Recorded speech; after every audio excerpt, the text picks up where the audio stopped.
کوئی تحفہ دے تو کبھی مجبوری ہو تو اس تحفے کو سیل کر کے اپنی ذات کے لیے استعمال کر سکتے ہیں پیسے؟ شرعی رہنمائی فرما دیجیے۔ تحفہ دیا جاتا ہے مالک بنانے کے لیے، یعنی گفٹ جو ہے سبب ملکیت ہوتا ہے، قبضہ ہو جائے تو قبضہ جب ہو گیا تو سامنے والا اس کا مالک بن جاتا ہے۔ مالک بننے کا مطلب ہے وہ جو چاہے کرے۔ تو یہ کس نے کہا ہے کہ جناب وہ بندہ مجبور ہے بیچ نہیں سکتا؟ وہ مالک ہے بیچ سکتا ہے۔ گھروں میں ایک لمبی سیریز ہے، یعنی منگنی ہوتے ہی تحفے تحائف کا لینا شروع ہو جاتا ہے۔ منگنی ہوئی جناب لڑکے والوں کی طرف سے، لڑکی والوں کی طرف سے، پھر ہم دیکھتے ہیں منگنی ٹوٹ گئی تو سارے واپس کر رہے ہوتے ہیں۔ اگر یہ گفٹ ہوتا تو سامنے والا تو مالک بن گیا تھا واپسی کی چیز کی۔ ٹھیک۔ منگنی شادی میں جو رواج ہیں وہ ہر برادریوں کا الگ الگ رواج ہے۔ میمنوں کا الگ ہوگا، اردو اسپیکروں کا الگ ہوگا، پنجابیوں کا الگ ہوگا، بلوچوں کا الگ ہوگا۔ کتنے ایسے قومیں ہیں جو جہیز جو ہے نا لڑکے سے لیتی ہیں، لڑکی جہیز لے کے نہیں آتی، لڑکے کو کہا جاتا ہے کہ تم بناؤ جہیز۔ تو یوں مختلف برادریوں میں ہمارے ہاں مختلف رواج ہیں۔ کچھ برادریوں میں یہ رواج ہوتا ہے کہ طلاق ہو جائے تو سب چیزیں واپس لینی پڑتی ہیں۔ یہ وہاں ہوتا ہے جہاں خاص سرات نہیں ہوئی، جیسے پہلی رات کو شوہر جو گفٹ دیتا ہے وہ ہمارے ہاں گفٹ ہے، اس سے ملکیت ثابت ہو جائے گی اور وہ واپسی نہیں ہوتی۔ لیکن جو بریوا چڑھاوا جو میکے سے جو سسرال سے طلاق وغیرہ کے بعد یہ چیزیں پھر واپسی ہوتی ہیں، تو اس کا مطلب یہ ہے کہ وہ گفٹ نہیں ہوتا۔ تو یہ ایک بریک لگانے کی وجہ تھی کہ یہ جو معاملات ہیں یہ تھوڑے الگ ہیں، اور عام ایک زندگی ہے، کسی کی برتھ ڈے ہوئی ہے اور کوئی گفٹ لے کر آ گیا، نیا گھر بنوایا گفٹ لے کر آ گیا، اس کے احکامات الگ ہیں۔ اچھا، اسی طریقے سے شادی کے موقع پر جو نیوتا دیا جاتا ہے، اور سلامی تو گفٹ ہی ہوتی ہے کہ بھئی رشتہ دار دولہا کو کچھ دے رہے ہیں، وہ سلامی ہوتی ہے۔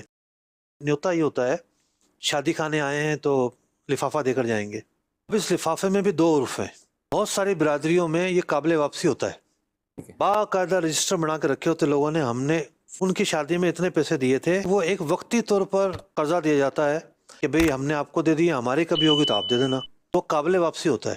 بعض برادریوں میں، بہت سارے گھرانوں میں قابل واپسی نہیں سمجھا جاتا۔ پھر شخصیت وائز بھی فرق ہوتا ہے۔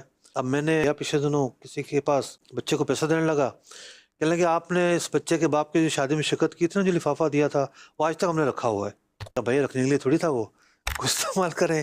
تو یوں اپنے اپنے کچھ لوگ ہوتے ہیں جن کا دینا ہو سکتا ہے معمول سے ہٹ کر سمجھا جاتا ہو، لیکن دو بڑے عرف ہیں ہمارے ہاں۔ بعض لوگ قرض سمجھ کر لے اور دے رہے ہوتے ہیں، اور بعض برادریوں میں قرض نہیں سمجھا جا رہا ہوتا، لیکن اس کے جائز ہونے میں کوئی شک نہیں ہے۔ اگر کہیں قرض پر اضافہ مقصود ہوتا ہے تو وہ ایک قابل مذمت پہلو آ جائے گا۔ عمومی صورت میں ناجائز نہیں ہے یہ۔ بعض لوگ پتہ نہیں کیا کیا بول رہے ہوتے ہیں اس کے خلاف، ایسا نہیں ہے۔ مختلف تحفے میں آپ نے فرمایا ملکیت حاصل ہو جاتی ہے، آپ نے کافی اس کو تفصیل کے ساتھ بیان فرمایا۔ بعض اوقات یوں بھی ہوتا ہے کوئی تحفہ دیتا ہے اور پھر وہ چاہتا ہے کہ آپ ہی استعمال کریں، بعض اوقات یہ قید لگ جاتی ہے جی آپ ہی استعمال کرنا، کوئی اور نہ، اب کسی اور کو دے دی تو پھر اس پہ انبن ہو رہی ہوتی ہے۔ دیکھیں، پہلی بات تو یہ ہے کہ تحفے میں اس طرح کی جو شرط ہے وہ باطل ہوتی ہے۔ ٹھیک ہے، تحفہ ٹھیک ہوتا ہے، ٹھیک ہے، اس طرح کی شرط کا اعتبار کرنا ہے وہ ضروری نہیں ہے۔ تو تحفہ سامنے والے کی ملکیت میں چلا جاتا ہے قبضہ کرنے کے بعد، جی اب وہ اس کا مالک ہے، جو چاہے کرے، اس پہ اعتراض بنتا نہیں ہے۔